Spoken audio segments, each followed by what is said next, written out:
MotorWeek is made possible by TireRack.com, RockAuto.com, State Farm, and WeatherTech. While not among the original crop of compact crossovers, the Ford Escape arrived for 2001 hot on the heels of the Toyota RAV4 and Honda CR-V, and it quickly made a big impact on the segment. Now, midway through its third generation, it continues to be a major player, and a host of updates for 2017 may ensure that continues to be the case.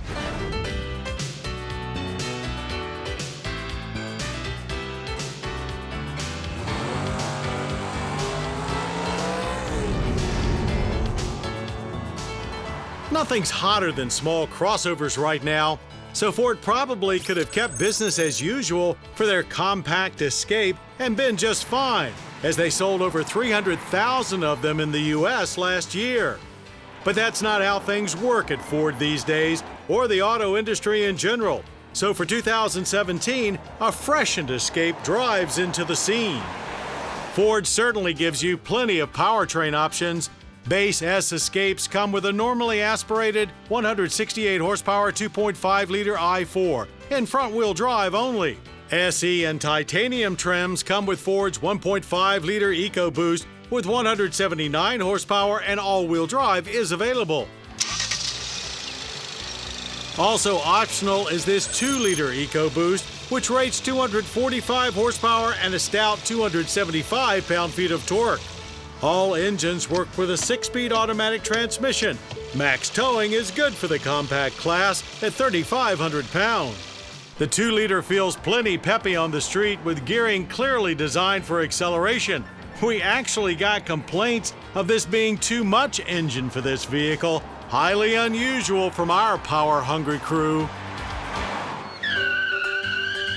But that was mostly due to the overachieving stability system. It becomes very problematic when attempting a strong launch, finding the balance between too much control and too much wheel spin with it turned off. It feels faster than the 7.6 seconds it took us to hit 60.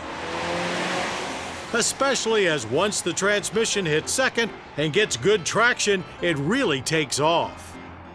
Shifts are very smooth, but even in sport mode, a touch slow for our taste. We finished out the quarter mile in 16 seconds flat at 85 miles per hour. Through our handling course, it was light and agile, comfortable and solid for a compact ute.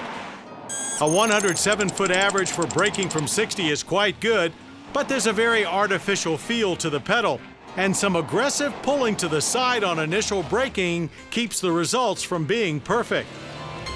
Speaking of stopping, the Escape adds a new standard stop-start system with all EcoBoost engines, and we found it to work quite smoothly. Changes to the interior of the newest Escape consist mostly of a reconfigured center console that swaps the big parking brake handle for an electronic switch, moving the shifter back for easier access to lower stack controls and for plugging things into the USB port and power outlet. Wrapping the revisions up inside is a new steering wheel with revised switchgear.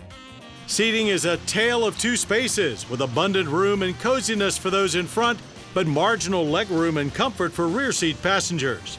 Forward collision warning as well as lane keeping are available, but not autonomous braking. The new Escape looks physically bigger due to a taller grille and redesigned hood that also gives it a friendlier, less aggressive tone. Not much else changes outside. A hands-free power liftgate is optional, and behind it you'll find a decent 34 cubic feet of cargo space, maxing out at 68 with the rear seatbacks folded. Government fuel economy ratings for our front-wheel drive 2-liter are 22 city, 29 highway, and 25 combined. Our average was almost right on at 24.5 miles per gallon of regular. Escape pricing falls right in line with the rest of the segment, starting at $24,645 and reaching into the low 30s. All-wheel drive costs $1,750 more. With an all-new and terrific Honda CR-V and better-selling-than-ever Nissan Rogue on the prowl, we applaud Ford for seeing that meaningful mid-cycle changes were critical for the 2017 Ford Escape's success.